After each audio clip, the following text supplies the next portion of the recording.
ಜಾಲತಾಣದಲ್ಲಿ ಅವಹೇಳನಕಾರಿ ಸಂದೇಶ ಹಾಕಿದ ಆರೋಪದಿಂದ ತನಿಖೆ ಎದುರಿಸುತ್ತಿದ್ದ ಕೊಡಗಿನ ಬಿಜೆಪಿಯ ಮುಖಂಡನೊಬ್ಬ ಆತ್ಮಹತ್ಯೆ ಮಾಡಿಕೊಂಡಿದ್ದಾನೆ. ಸಾವಿಗೂ ಮುಂಚೆ ಆತ ಪೋಸ್ಟ್ ಮಾಡಿರುವ ಸಂದೇಶದಲ್ಲಿ ತನ್ನ ಸಾವಿಗೆ ಕೊಡಗು ಕಾಂಗ್ರೆಸ್ ಮುಖಂಡನೊಬ್ಬ ಕಾರಣನಾಗಿದ್ದಾನೆ ಎಂದು ಉಲ್ಲೇಖಿಸಿದ್ದಾನೆ. ಆದರೆ ಈ ಬಗ್ಗೆ ಪ್ರತಿಕ್ರಿಯೆ ನೀಡಿರುವ ಕೊಡಗು ಕಾಂಗ್ರೆಸ್ ಮುಖಂಡ ತೆನ್ನೀರ ಮೈನಾ ಆತ್ಮಹತ್ಯೆಗೂ ತಮಗೂ ಯಾವುದೇ ಸಂಬಂಧವಿಲ್ಲ ಎಂದು ಸ್ಪಷ್ಟನೆ ನೀಡಿದ್ದಾರೆ. ಪ್ರಸ್ತುತ ಬೆಂಗಳೂರಿನಲ್ಲಿ ನೆಲೆಸಿದ್ದ ಸೋಮವಾರಪೇಟೆ ಬಳಿಯ ಗೋಣಿಮಾರೂರು ಗ್ರಾಮದ ವಿನಯ್ ಕೆಎಸ್ ಎಂಬುವರೇ ಆತ್ಮಹತ್ಯೆ ಮಾಡಿಕೊಂಡ ಬಿಜೆಪಿ ಮುಖಂಡ. ಇವರು ಕೊಡಗಿನ ಸಮಸ್ಯೆಗಳು ಮತ್ತು ಸಲಹೆ ಸೂಚನೆಗಳು ಎಂಬ ಸಾಮಾಜಿಕ ವಾಟ್ಸ್ಆಪ್ ಗ್ರೂಪಿನಲ್ಲಿ ಅಡ್ಮಿನ್ ಆಗಿದ್ದರು ಎನ್ನಲಾಗಿದೆ. ಕಳೆದ ಫೆಬ್ರವರಿ 2ರಂದು ಈ ಗ್ರೂಪಿನಲ್ಲಿ ಶಾಸಕ ಎಎಸ್ ಪೊನ್ನಣ್ಣ ವಿರುದ್ಧ ಅವಹೇಳನಕಾರಿ ಸಂದೇಶ ಪೋಸ್ಟ್ ಮಾಡಲಾಗಿತ್ತು ಎಂಬ ಆರೋಪದಿಂದ ಕಾಂಗ್ರೆಸ್ ಮುಖಂಡ ತೆನ್ನೀರ ಮೈನಾ ಅವರು ಮಡಿಕೇರಿ ನಗರ ಠಾಣೆಯಲ್ಲಿ ದೂರು ದಾಖಲಿಸಿದ್ದರು. ಪೊಲೀಸರು ವಿಚಾರಣೆ ಕೂಡ ಆರಂಭಿಸಿದರು ಎಂದು ತೆನ್ನೀರ ಮೈನಾ ಚಿತ್ತಾರದೊಂದಿಗೆ ಹೇಳಿದ್ದಾರೆ. ಸಂದೇಶದಲ್ಲಿ ಶಾಸಕರನ್ನು ಅವಹೇಳನಕಾರಿಯಾಗಿ ಬಿಂಬಿಸಿ ಸುಳ್ಳುಗಳನ್ನೇ ಹೇಳಲಾಗಿದೆ. ಈ ಹಿನ್ನೆಲೆಯಲ್ಲಿ ದೂರವಾಣಿ ಸಂಖ್ಯೆಗಳನ್ನು ಉಲ್ಲೇಖಿಸಿ ಸಂದೇಶ ಹಾಕಿದ ವ್ಯಕ್ತಿ ಮತ್ತು ಅಡ್ಮಿನ್ಗಳ ವಿರುದ್ಧ ದೂರು ನೀಡಿದೆ. ಎಫ್ಐಆರ್ ದಾಖಲಾದ 10 ದಿನಗಳಲ್ಲಿ ಆರೋಪಿತರು ಹೈಕೋರ್ಟ್ನಿಂದ ತಡೆಯಾಜ್ಞೆ ತಂದಿದ್ದರು ಎಂಬುದು ಮೈನಾ ಹೇಳಿಕೆ. ಇವಿಷ್ಟು ಬಿಟ್ಟರೆ ದೂರಿನಲ್ಲಿರುವ ವ್ಯಕ್ತಿಗಳಾಗಲಿ ವಿನಯ್ ಅವರಾಗಲಿ ನನಗೆ ಪರಿಚಯವಿಲ್ಲ. ಕನಿಷ್ಠ ದೂರವಾಣಿ ಮುಖಾಂತರವೂ ಮಾತನಾಡಲಿಲ್ಲ. ನಾನೇ ದೂರುದಾರನಾಗಿದ್ದರಿಂದ ನನ್ನ ಹೆಸರನ್ನು ವಿನಯ್ ಉಲ್ಲೇಖಿಸಿದ್ದಾರೆ ಎಂದು ತೆನ್ನೀರ ಮೈನಾ ಹೇಳಿದ್ದಾರೆ. ಈಗ ತಾನೇ ಮಾಧ್ಯಮಗಳ ಮೂಲಕ ವಿನಯ್ ಸೋಮಯ್ಯ ಅನ್ನತಕ್ಕಂಥವರು ಆತ್ಮಹತ್ಯೆ ಮಾಡಿಕೊಂಡಿದ್ದಾರೆ. ಆತ್ಮಹತ್ಯೆ ಮಾಡೋ ಸಂದರ್ಭದಲ್ಲಿ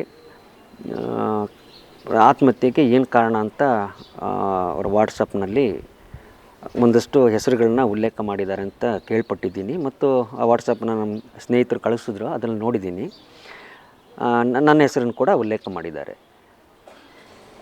ಫೆಬ್ರವರಿ 2, 2025ರಂದು ಕೊಡಗಿನ ಸಮಸ್ಯೆಗಳು ಮತ್ತು ಅದಕ್ಕೆ ಪರಿಹಾರಗಳು ಅಂತಕ್ಕಂಥ ಸಾರ್ವಜನಿಕ ವಾಟ್ಸಪ್ ಗ್ರೂಪ್ನಲ್ಲಿ ಒಂದು ಸುಳ್ಳು ಸಂದೇಶ, ಅವಹೇಳನಕಾರಿ ಸಂದೇಶ ಪ್ರಸಾರವಾಗುತ್ತೆ.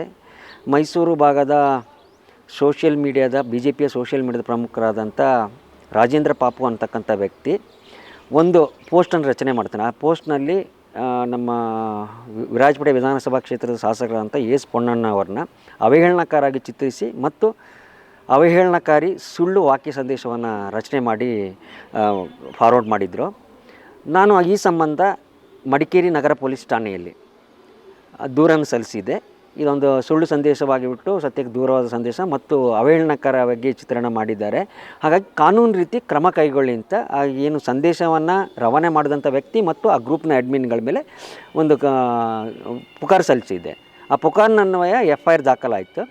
ನಂತರ 10 ದಿನದಲ್ಲಿ ಆ FIRಗೆ ತಡೆಯಾಜ್ಞೆ ತರ್ತಾರೆ ಹೈಕೋರ್ಟ್ನಿಂದ. ನಂತರ ಅದು ನಾನು ಮರ್ತಿದ್ದೆ. ಇದಿಷ್ಟು ಬಿಟ್ಟರೆ ನಾನು ದೂರು ಸಲ್ಲಿಸಿದಂಥ ಆ ವ್ಯಕ್ತಿಗಳಾಗಲಿ, ಈಗ ಆತ್ಮಹತ್ಯೆ ಮಾಡ್ಕೊಂಡಂಥ ವ್ಯಕ್ತಿ ಆಗಲಿ, ಆತನ ಮುಖತವಾಗಲಿ ಪರಿಚಯ ಇಲ್ಲ ನನಗೆ. ನೇರವಾಗಿ ಇಲ್ಲಿವರೆಗೆ ಮಾತಾಡಿದ್ದೂ ಇಲ್ಲ, ನೋಡಿದ್ದೂ ಇಲ್ಲ. ದೂರವಾಣಿ ಮೂಲಕ ಕೂಡ ಆತನ ಜೊತೆ ನನಗೆ ಯಾವುದೇ ಸಂಪರ್ಕ ಇಲ್ಲ. ಹಾಗಾಗಿ ಆತ ತನ್ನ ಏನು ಕೊನೆಯ ವಾಕ್ಯ ಸಂದೇಶದಲ್ಲಿ ಏನು ನನ್ನ ಹೆಸರನ್ನು ಉಲ್ಲೇಖ ಮಾಡಿದೆ ಅದಕ್ಕೂ ನನಗೂ ಸಂಬಂಧ ಇಲ್ಲ. ಇನ್ನು ವಿನಯ್ ಸಾವಿಗೂ ಮುನ್ನ ಕೊನೆಯದಾಗಿ ಹಾಕಿರುವ ಪೋಸ್ಟ್ನಲ್ಲಿ ಕೇವಲ 5 ದಿನಗಳ ಹಿಂದೆ ನನ್ನನ್ನು ಅಡ್ಮಿನ್ ಮಾಡಿದ್ದು ಕೇವಲ ಒಂದು ಸಂದೇಶಕ್ಕಾಗಿ ರಾಜಕೀಯ ಪ್ರೇರಿತ FIR ದಾಖಲಿಸಲಾಗಿದೆ ಎಂದು ಆರೋಪಿಸಿದ್ದಾರೆ. ವಿನಯ್ ಪೋಸ್ಟ್ ಮಾಡಿದ ಸಂದೇಶದ ಸಂಕ್ಷಿಪ್ತ ಭಾಗ ಇಲ್ಲಿದೆ. ಎಲ್ಲರಿಗೂ ನನ್ನ ಕೊನೆಯ ನಮಸ್ತೆ. ನಾನು ವಿನಯ್ KS.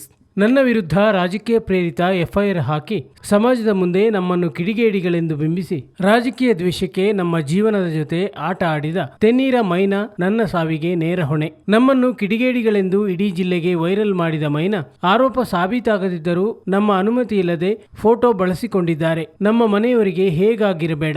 ಜಾಮೀನು ಸಿಗುವವರೆಗೂ ನಾನು ಅಮ್ಮನೊಂದಿಗೆ ಮಾತನಾಡಿಲ್ಲ. ತೆನ್ನೀರ ಮೈನಾ ಅವರ ಕಾರಣದಿಂದ ಆತ್ಮಹತ್ಯೆ ಮಾಡಿಕೊಳ್ಳುತ್ತಿರುವವರಲ್ಲಿ ನಾನು ಮೊದಲಿಗನಲ್ಲ. ಅಭಿವೃದ್ಧಿ ಬಗ್ಗೆ ಪ್ರಶ್ನೆ ಮಾಡಿದ್ದೇ ತಪ್ಪೇ?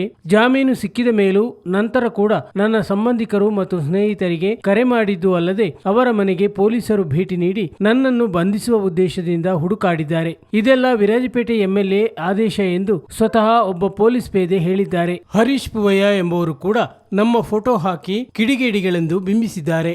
ನಮ್ಮ ಮೇಲೆ ರೌಡಿ ಶೀಟರ್ ಓಪನ್ ಮಾಡುವ ಹುನ್ನಾರ ಕೂಡ ನಡೆದಿರುವ ಬಗ್ಗೆ ಅನುಮಾನವಿದೆ. ಇವರಿಗೆಲ್ಲ ಸರಿಯಾದ ಶಿಕ್ಷೆ ಆಗಬೇಕು. ಆಗಲೇ ನನ್ನ ಸಾವಿಗೆ ನ್ಯಾಯ ದೊರಕುವುದು. ಎಲ್ಲ ಬಿಜೆಪಿ ಕಾರ್ಯಕರ್ತರು ಹಾಗೂ ಮುಖಂಡರು ನನ್ನ ಕುಟುಂಬಕ್ಕೆ ಕೈಲಾದಷ್ಟು ಸಹಾಯ ಮಾಡಿ. ನನ್ನ ಮೇಲೆ FIR ಹಾಕಿದಾಗ ನನ್ನ ಬೆಂಬಲಕ್ಕೆ ನಿಂತ Pratap Simha, KG Bopaiah, Appachu Ranjan, MP challan, Sachin, Rakesh Devaiah, advocate Nishant, advocate Mohan ಎಲ್ಲರಿಗೂ ಅನಂತ ಧನ್ಯವಾದಗಳು. ಇಂತಿ ನಿಮ್ಮ ವಿನಯ್ KS.